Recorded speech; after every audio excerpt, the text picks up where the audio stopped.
Hello, Fix-It Tony here.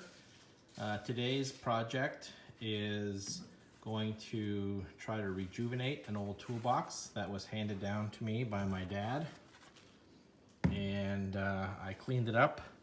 Didn't have the key for the lock, so I removed the lock. But it's, we can talk about tool storage another time, but when you get a free tool chest, you might as well try to put it into service. So what I'm going to try to do today is I want to keep my tools and this toolbox from getting scratched and tools rolling around inside.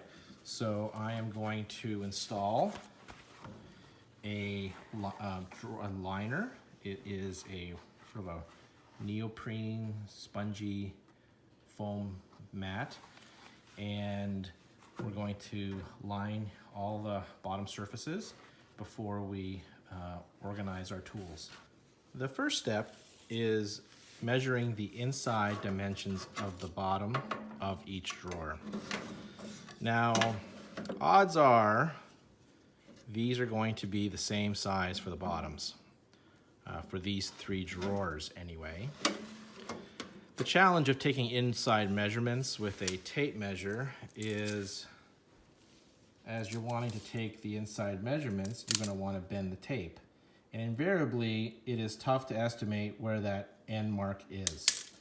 So in my case, fixed width object, such as this ruler, and this ruler is 1 inch and 1/8 wide.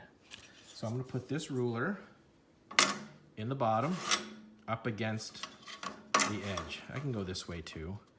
But for the purposes of me measuring, I'm going to slide this ruler down this edge.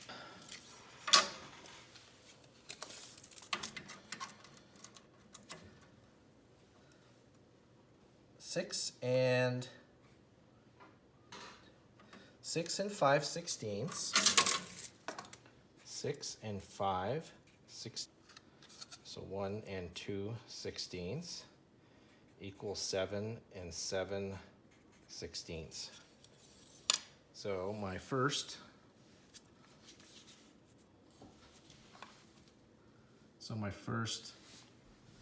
shelf is 7 and 7/16 wide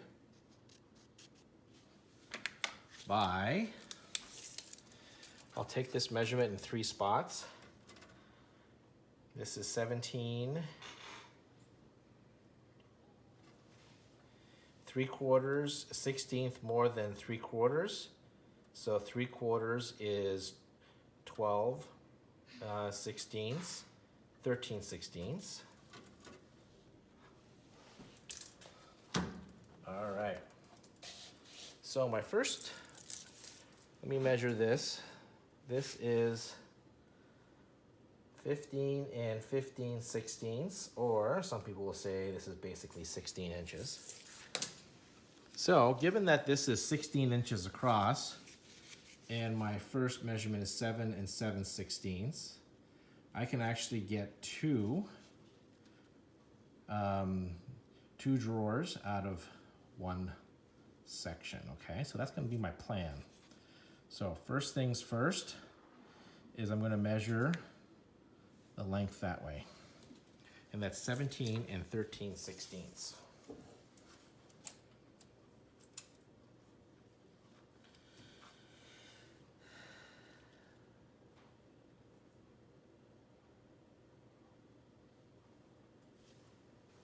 (17 and 13/16).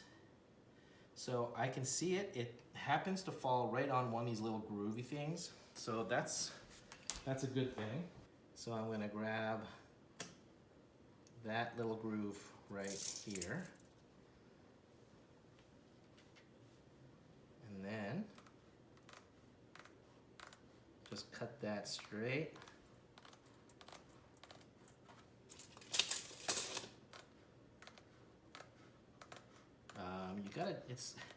You could easily cross over, so you really just gotta concentrate. I can feel like I'm doing it right. And now we're going to take our first attempt at fitment. And I would say, let's see how this looks. I can just study across the back. That looks pretty good. That looks pretty good. There's a little bit of a corner.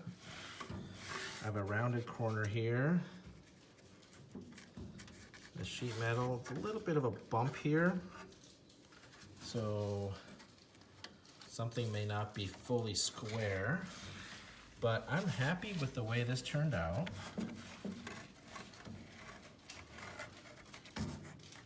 It looks like it's just a hair.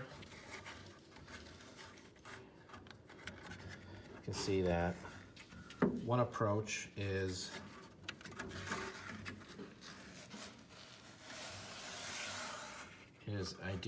I think it's this corner. Might be a little out of square.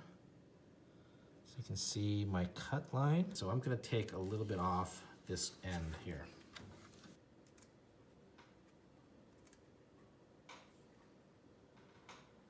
All right, I took half a square. And then what I'm gonna do as well is I'm gonna take the corner off. I'm gonna take 45 degrees and just nip the corners off on all four, because as the metal is bent, it might have a subtle radius.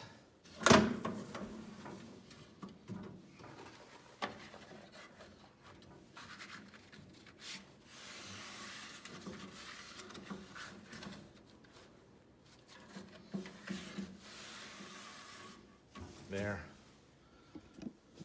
That's the finished product. I'm going to try this piece in the other drawers. And this is a little bit wide. Length seems to be okay. It's a little bit long. You see that little line? I probably would, right, let me see if I get my pencil. So I think I have to shave this little extra piece here from this line to this line for this to fit on this sheet. But what I'm gonna do is lay the new piece on the bottom, lay the newly cut piece on top, line it up,